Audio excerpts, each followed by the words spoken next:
for the other side.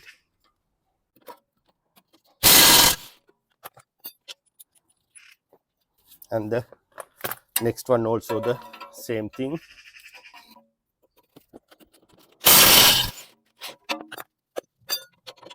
However, I'm not going to use it. If some reason if it damage to the stud, then it's not good for the customer, but it's not affected today, but it will affected after 6, 7, 8 months. So when he come into the next year, it's leaking oil.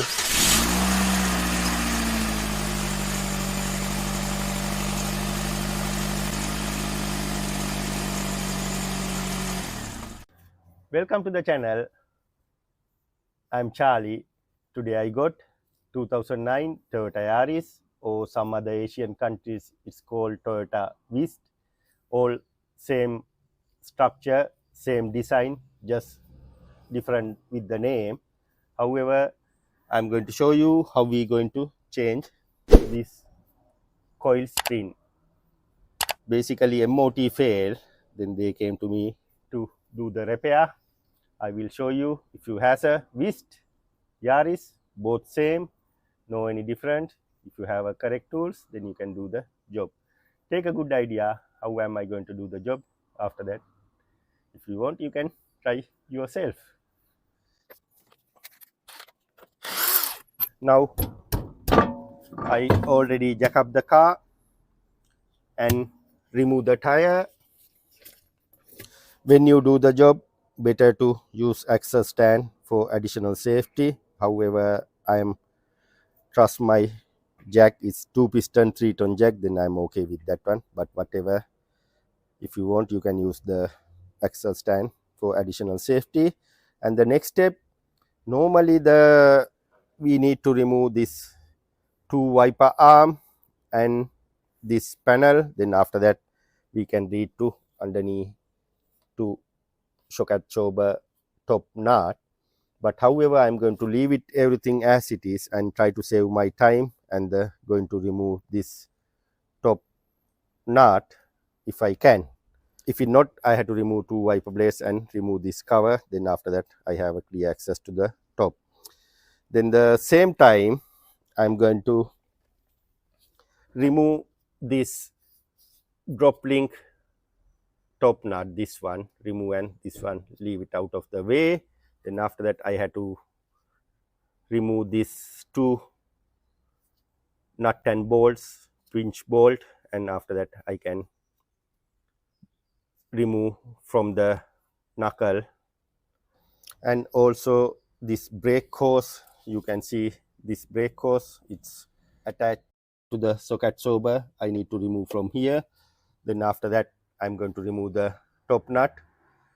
After that, I can remove the complete unit. Now I'm going to do step by step and removing one by one. First thing, I'm going to remove this 2 hose holder or the clamp. It's holding with 14 mil nut.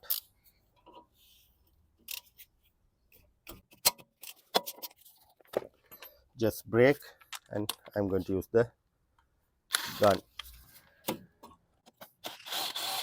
Right, it's out. Now you can see this brake hose out of the way. Then after that, we can wiggle and remove this clamp. Then both out of the way. Next step, I'm going to remove this. This is 19 mil nut and bolt. You need a spanner and socket. Spanner for the one side and socket for the other side.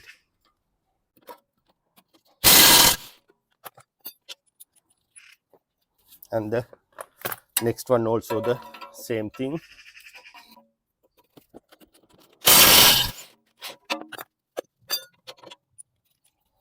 Right, it's out. I'm going to leave it as it is. Next step, I need to remove this drop link top nut because it's holding this socket absorber. What we had to do, this edge very rust and corroded. I'm going to clean the thread.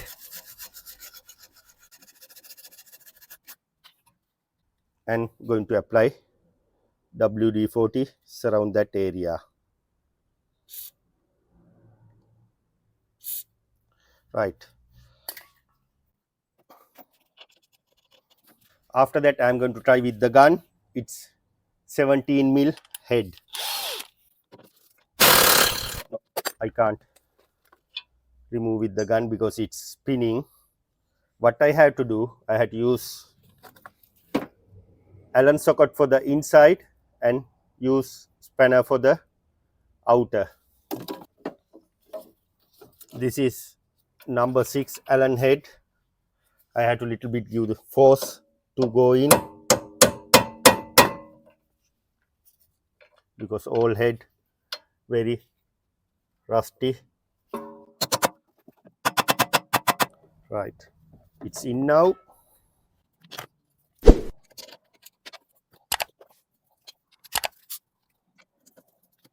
Then hold the Allen key and turn anti-clockwise. Better to use little bit WD-40. If you feeling it's hard, then better to use little bit more WD-40. Right, I feeling it's too tight to remove. If you give too much force, this Allen key head going to be mixed up. What I'm going to do, I'm going to apply more WD-40 and again going to tighten the nut.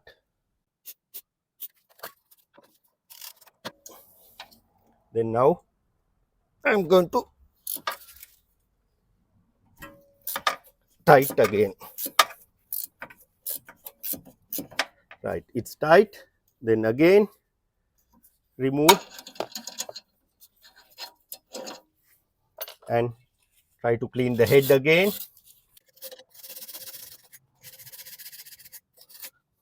Again apply WD-40 and try to remove again.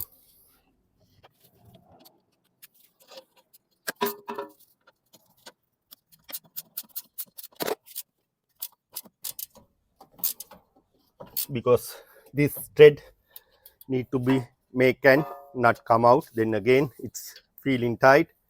Again I'm going to tighten the nut. Take your own time when you have like this problem, otherwise you ending with another problem, because I'm going to save their drop link. Otherwise I can cut out the nut and remove the drop link and I can install the another drop link. But however, I don't want to put it additional price for the customer because all money involving. I don't like that way. That's why I'm going to try a little bit more and give best result for the customer. Now it's tight. Again remove and again going to do the same process. Do 3-4 times. Then after that you can remove the nut. And also you can save bit money, I am pretty sure.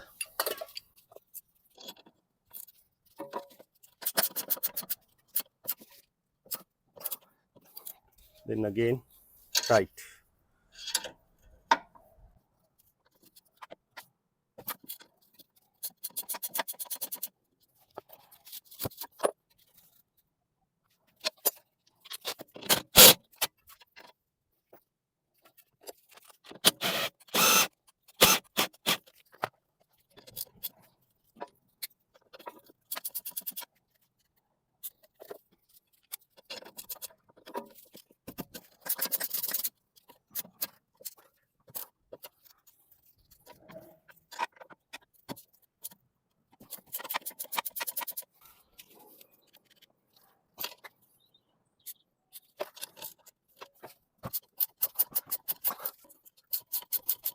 See, spend bit time, now have a benefit for the customer. Now I can remove drop link. Right, now leave it out of way and remove shock absorber from the knuckle. Right, make sure all these wires not tight, make sure it's loose, otherwise it's going to be break. Now bottom section done. I had to go to the top. Now I try to remove this cap. You can see inside nut and bolt. Basically not there is a nut with the shock absorber head. We'll see am I able to remove that nut without removing this panel. This is look like to me number 17. Yeah, it's not spinning. That means I am success. I don't want to remove the top cover. I can save lot time.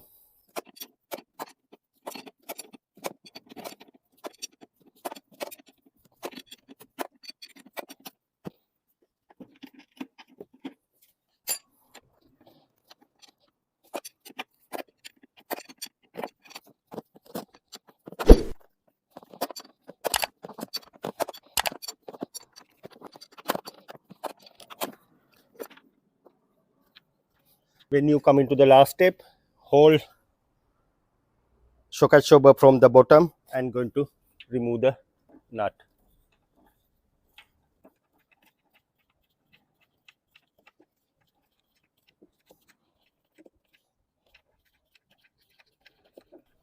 Sometimes if you has a much space there, it's easy to do the job, but this scenario I'm going to save in big time and I'm going to struggle myself. Right, that nut out.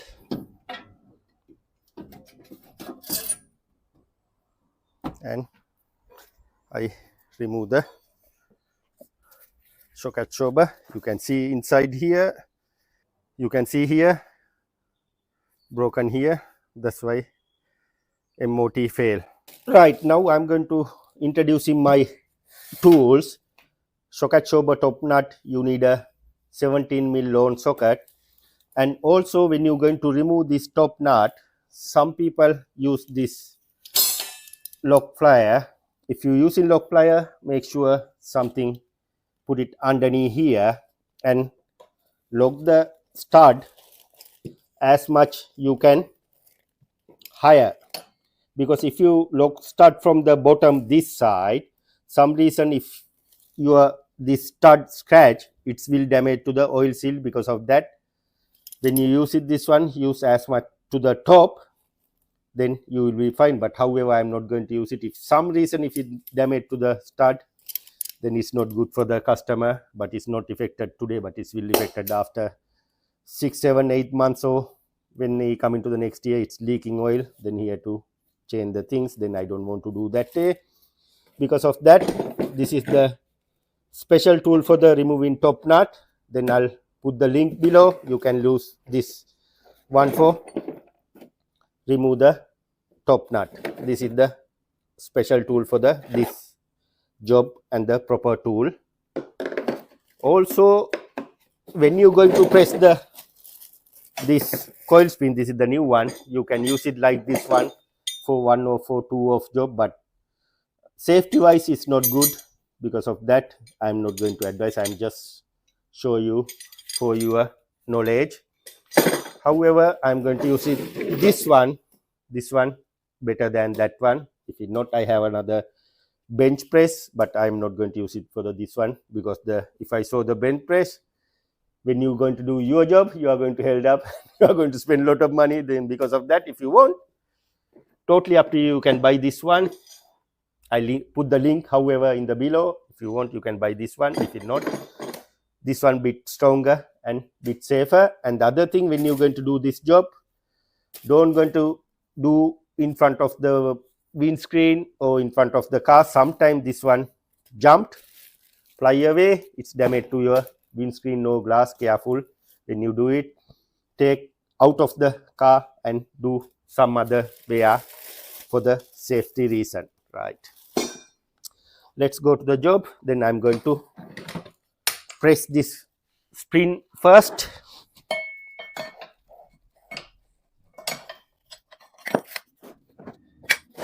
And also don't going to remove this nut until you compress this spring. Otherwise, when you remove it, jump, boom, another unexpected incident.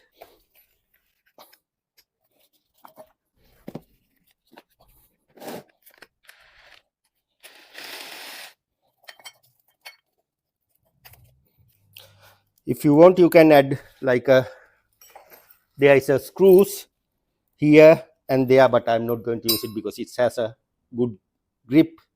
Then I don't want to use that one. It's taking my time. But when you do, no any harm to do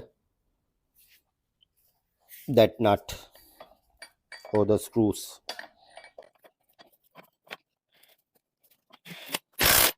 Now you can see it's loose. Then after that, I'm going to use number 17.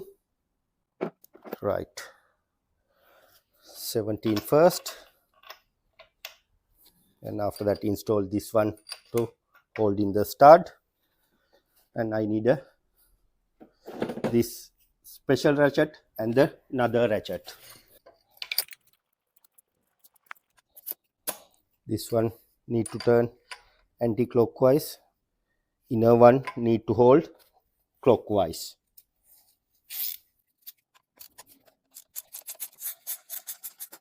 Right, now I'm going to use gun and remove the things.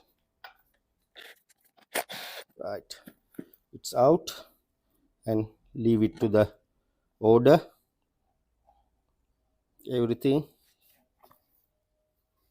Right, and after that I'm going to take out the shock absorber and this dust cover.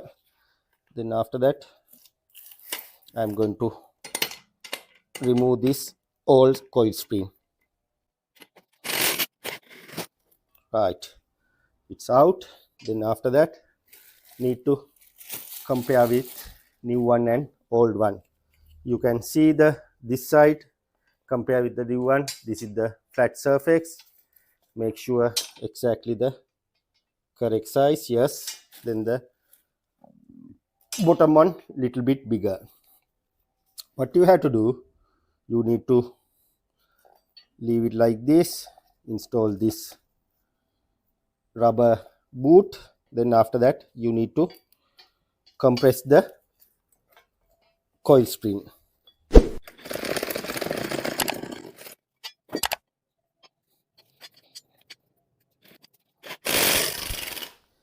When you do this job, be careful. That's why sometimes this one spin out. Make sure nothing in front of that. And also don't go to compress fully, using minimize the problem. First little bit compress and have a look, is it enough for your job? If it enough, stop from there. Don't go to compress all the way down, because see, it's enough. I have a much this to can press, but if you press more, mean more problems. Be careful. After that, going to install top mount and going to tighten the nut doing opposite way. So until it get tight, I'm going to use the gun. Then after that I'm going to use two ratchet.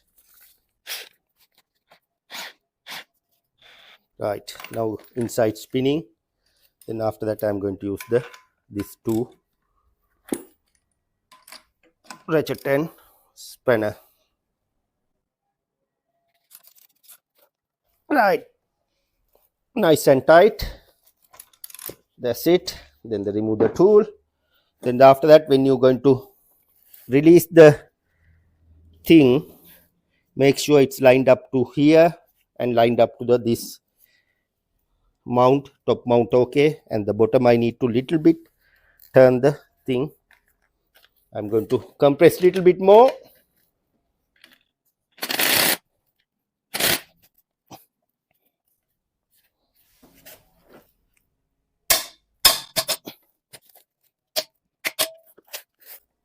I need to press a little bit more. I think now should be fine. I'm going to release. Right. It sit on nicely top and sit on the bottom also well. You can see it sit on top nicely, and the bottom also it's need to go to the this groove. See, it's all the way in. Now I have to reinstall. First need to install from the bottom.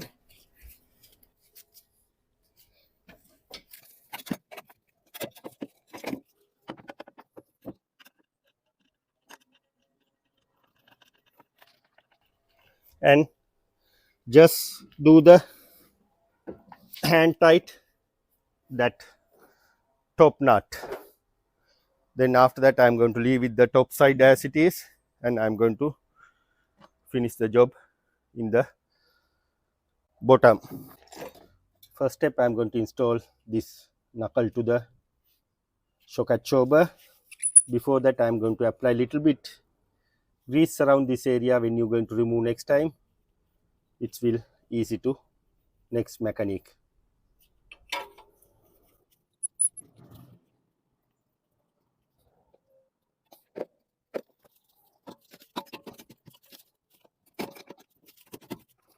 Lined up. If you can give new support underneath and wiggle and lift up little bit. You see, when you give the underneath support, it will come up.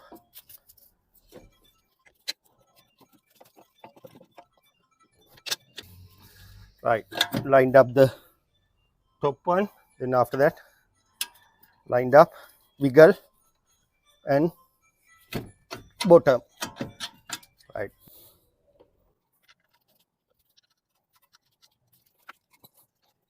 this is number 19, hold inside and tight. Done.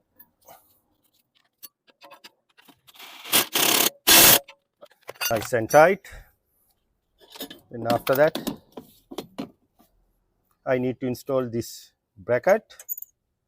Put it underneath, there is a lock, and install there. Then after that this thing behind. Right, that's a 14 mil. Same thing, apply little bit grease and install.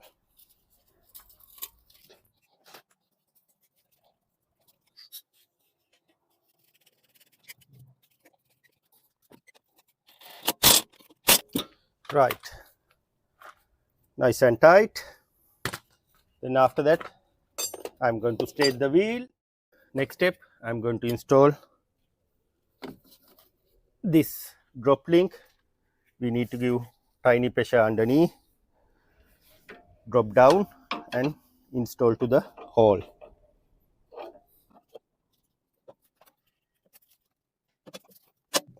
Right, slightly in, leave it as it is. Just apply tiny bit grease in the edge, preventive to corrosion. Then after that I'm going to use the gun and have a look any luck with the gun. If it not, I had to use the old method, you remember, apply WD-40, remove tight, remove tight. Yeah, same thing, not like that way, but need to use that two tools to tight this one.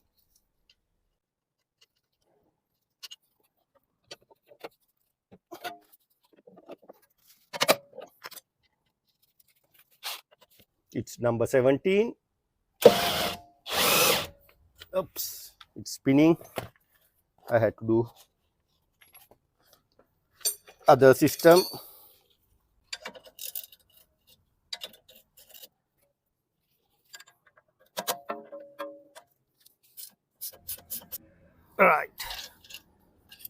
nice and tight.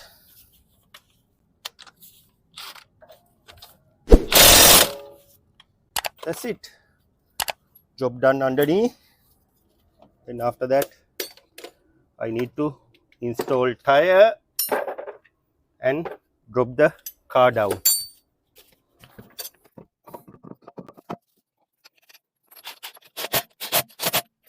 When you do the lock nut, give tiny pressure, don't go into over tight.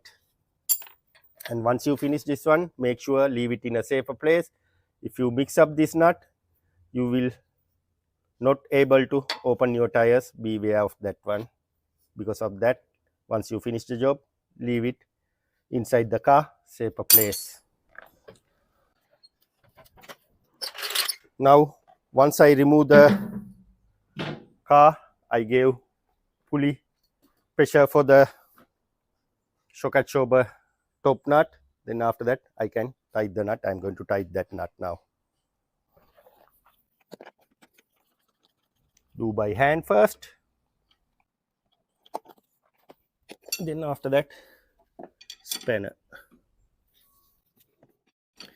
Make sure inside stud not spinning when you tight. See, it's spinning now. What I had to do, I had to use the Allen key and the hole inside bit.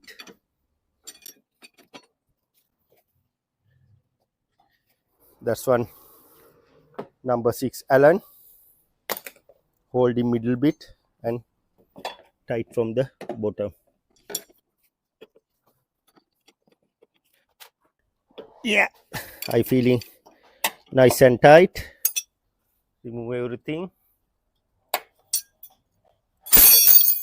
Once you finish, make sure install this rubber cap or the cover. If it not installed, water will go inside and going to be rust inside. Right, now nice and in everything. Thanks for watching. This is 2009 Toyota Yaris or Toyota Vitz. Now you know how to change front coil spring. If you want to do the other side, same thing you have to follow. No any changes, take your own time. I'm pretty sure now you can do like this job your own. Thanks for watching. Please subscribe and follow my channels. You can get a lot of video and tips like this. See you in the next video.